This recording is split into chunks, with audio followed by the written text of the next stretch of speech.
What's up mga ka-Inmadis Construction TV? Good morning po sa lahat. Good morning po sa inyo. Nasaan mang dako kayo sa buong mundo. Good morning, good morning.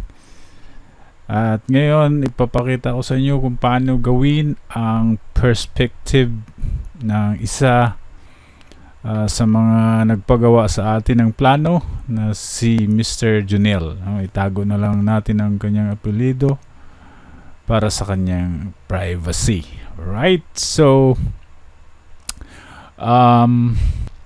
ito yung kanyang plano na inapprove niya. Ginawa natin ng AutoCAD. Right, pina-approve natin sa kanya ang design na to ng plan. So ayos naman. Alright,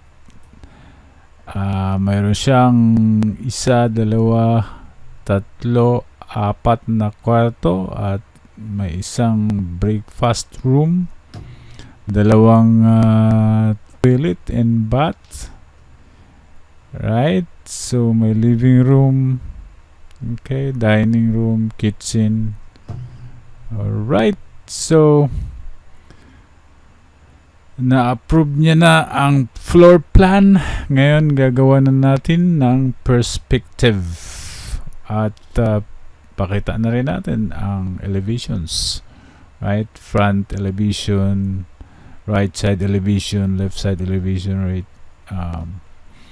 and rear side elevation. Right, so bago ang lahat, maaari kang mag-subscribe muna at mag-like, i-like ang ating video.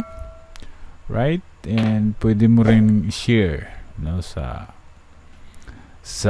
ating kapwa kababayang Pilipino. Right, so let's get started. Open muna natin ang ating program. Lipat natin dito. Right, dito natin siya gagawa ng perspective. Okay, so ito yung mga files niya. Then ito yun. Okay,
Yes, natapos rin po natin yung wall. Installation ng mga walls. So, dito na lang po. Ito muna. Gawin po nating part by part kasi napakahaba po ng kung ating bubuuhin. More than 1 hour. So, ito para sa ginawa nating wall, isang part, and then next part is yung ano naman, interior. Alright, so gawin natin part by part para hindi naman boring.